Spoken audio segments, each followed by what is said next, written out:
Hi, everyone. Welcome to this WBZ Web Update. I'm Ken McLeod, and here are some of the stories making news right now. Norwood and state police are searching for the driver of a car that police say attempted to run over some officers. One officer then fired at the fleeing vehicle, but apparently didn't hit anyone.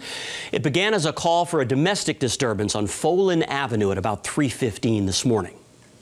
Hands off our body! Hands off our body! Today marks 50 years since the Supreme Court handed down its landmark Roe v. Wade decision, giving women the constitutional right to an abortion. To mark the occasion, hundreds of women gathered at the State House today to protest the current High Court's decision aimed at ending that right.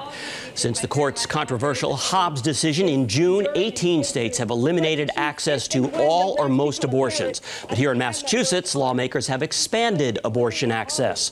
Protesters today called for federal laws to protect the right to abortion in all states.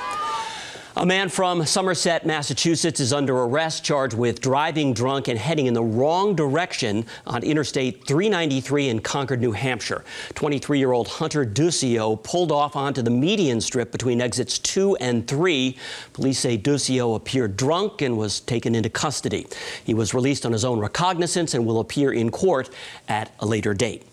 Let's get a check on that forecast now with another storm on the doorstep. Mainly rain into tomorrow when things get much whiter. Meteorologist Sarah Wobleski is here now. She's got more on that. We already have some winter weather advisories and winter storm warnings that have been issued for parts of the state. Areas in pink, likely where you're going to see some of the highest snowfall totals and some big impacts across the roads and untreated surfaces. But we could see still some slick conditions all the way to the coast in Boston, down to parts of Rhode Island and Connecticut, where we're likely going to see that rain overnight tonight and for the start of your day tomorrow. But during tomorrow afternoon, that's when we're going to see that change over to snow and create some slippery spots out there. So temperatures above 32 down across the southeast, but colder to the north and west. And we've already got rain and snow out there right now.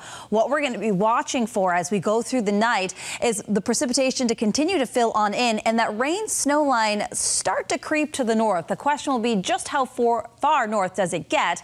But as low pressure to our south continues to lift northward, we'll watch as this snow stays pretty steady well to the north and west and across the higher terrain. But as we'll get out the door tomorrow, it will be mainly rain and windy in Boston. Areas north and west still staying as snow. And then as we go on through your Monday morning, that rain snow line will begin to get closer to the coast, and by the afternoon it looks as though everybody will be seeing some snow, and this is our best chance of picking up some accumulation across eastern Massachusetts. Now the threat of snow continues right through the evening commute and then begins to taper off 7, 8 o'clock, potentially 9 o'clock for parts of the outer Cape. So what we're watching for is where it does stay all snow, best potential out through the Berkshires, northern Worcester County, higher terrain into parts of New Hampshire and Vermont, 6 to potentially 10 inches of snow. And as we get closer towards 495 into Worcester County, you're going to notice still the potential of 3 to 6 inches of snow. On the back end of the system, so mainly Monday afternoon, 1 to 3 inches possible as you head towards Metro West into Boston. And what we'll have to watch for even down across southeastern Massachusetts, coatings up to 1 inch, potentially up to 2 if we do get that burst in the afternoon and it does stick. But this is going to be a heavy wet snow, and that means areas that have already picked up snow from last week, well, of course, that means that we could be dealing with some power outages. We're also keeping an eye on the coast. I know there's a lot of pieces to this system.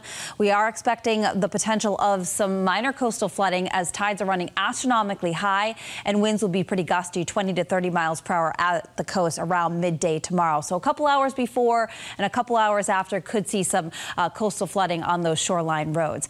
As the system moves on out, we get brighter conditions for our Tuesday, but not so fast. We're not done with the stormy weather yet. Late Wednesday, snow looks to arrive again, especially mid to late afternoon, and then changing over to rain overnight for Thursday as well. And then it looks as though it does get colder and drier for Friday with increasing clouds for the weekend, Ken. You knew winter was coming sooner or later. Here it is. All right, Sarah, thanks.